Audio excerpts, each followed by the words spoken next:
Yo, somebody's been lying, but we're about to get to the bottom of it. There ain't nothing slick to a can of oil. Stay with me. You're gonna want to watch this video to the end. I promise you. There's a divine connection between the Hebrew language and the American Indian languages, right? And English. And we're about to put some of those pieces together right now. Watch this. Waving a banner high in the air, the Indian guide soon was greeted by a puff of smoke far beyond the other bank of the river. In response to his signal, the two men waited. Eventually a canoe appeared, bearing 3 men and a woman, all of them Indians, to the place where Francisco and Montesinos were standing at the water's edge.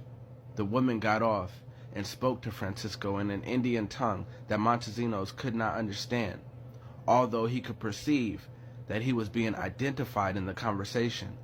She then turned to her male companions to explain the situation.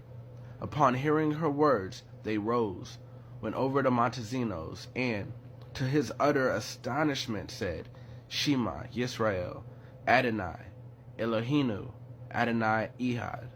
Hear, O Israel, the Lord our God, the Lord is one." They had recited in Hebrew, the fundamental credo of Judaism. We all know that words are spells and curses, right?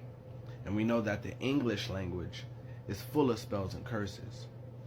My question is, why is there such a divine connection between the Indians of America and the Hebrew language?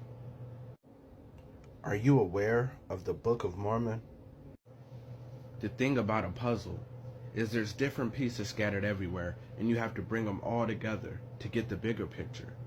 Adherents to the Latter-day Saints movement view the Book of Mormon as a work of divinely inspired scripture which was written by ancient prophets in the ancient Americas. But watch this. And if our plates had been sufficiently large, we should have written in Hebrew, but the Hebrew hath been altered by us also. And if we could have written in Hebrew, behold, ye would have had no imperfection in our record. I guarantee you there's a divine connection. Let me show you one more connection. In 1860, David Wyrick, he's a guy who surveyed the Newark earthworks. He was digging into a mound near those earthworks, and he found a wooden coffin made of oak. They opened up the coffin and found a skeleton of a man holding a little box. It was about 8.10 inches in size. The box had been cemented shut here. This, by the way, is sitting in Ohio. Well, he opened up the box and he found a little man inside, a little black stone. They took it to scholars and they looked at it. The man seems to be carrying something, and there's writing here at first they couldn't recognize. The writing is, they thought in 1860, some sort of Hebrew. Well, finally, about 20 years later, they found some rabbis living in the area, and the rabbis looked at that, and they could read it. They said it was an old kind of block Hebrew, and it was a rendition of the 10 Commandments. Now, this is another piece. Block Hebrew. They said they'd never seen anything like it. Mainstream archaeologists at the time called this a hoax. But then in 1900, or just about after 1900, in Israel, they found the same block-style Hebrew writing. Mainstream archaeologists still dismissed the findings. They found it in Israel, and they found it in Ohio. But there was another stone that they found that they couldn't argue. This is the Bat Creek stone. It was found during the course of an official Smithsonian evacuation. The Smithsonian didn't understand the meaning of the writing on the stone.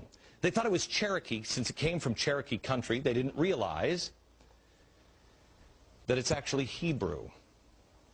They had published this originally upside down. They threw it in a box at the bottom of the Smithsonian, put it in the basement. Many years later, a scholar took it out of the box, looked at it, and went, "Oh my gosh, it's upside down." It's Phoenician, ancient Hebrew. So what's going on here? I'll tell you what's going on. Yo, somebody's been lying. But we're about to get to the bottom of it.